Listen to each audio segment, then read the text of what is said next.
നമുക്കിന്നൊരു mushroom curry try ചെയ്യാം. ഞാനിത് ചിക്കൻ മസാല ഉണ്ടാക്കുന്നത് പോലെയാണ് ചെയ്യുന്നത്. സെയിം റെസിപ്പിയാണ്.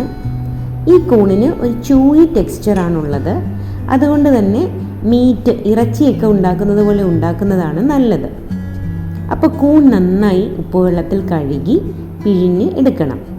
ഒരു 3 മിനിറ്റിൽ കൂടുതൽ ഉപ്പുവെള്ളത്തിൽ മുക്കി വയ്ക്കരുത്. കൂണിൻ്റെ തനത് ഫ്ലേവർ നഷ്ടമാവും. ഒരു പാത്രത്തിൽ എണ്ണയൊഴിച്ച് ചൂടാവുമ്പോൾ പട്ട, ഗ്രാമ്പൂ, ഏലക്ക, ബേ ലീഫ്, തക്കോലം എക്സെട്ര ചേർത്ത് പൊട്ടിക്കണം.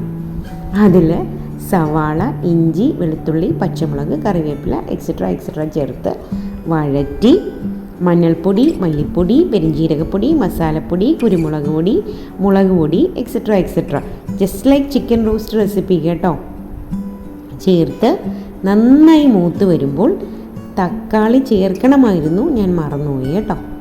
സാരല്ല, ലാസ്റ്റ് ചേർക്കുന്നുണ്ട്.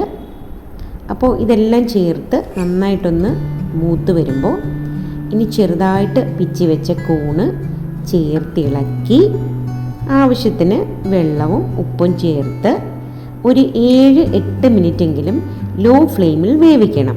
കാരണം ഈ കൂണിന് നല്ല വേവുണ്ട്. ഇടയ്ക്കിടെ അടപ്പ് തുറന്ന് ഇളക്കി കൊടുക്കണം കേട്ടോ. ഞാൻ ഇടയ്ക്ക് തക്കാളിയും ചേർത്തിട്ടുണ്ട്. കൂണ് വെന്ത് വറ്റിക്കഴിഞ്ഞാൽ റെഡിയായി. പൊട്ടാഷ്യവും ഫൈബറും വൈറ്റമിൻ സിയും ഡി, B6 ഒക്കെയുള്ള ഒരു സൂപ്പർ ഫുഡാണ് കൂണ്.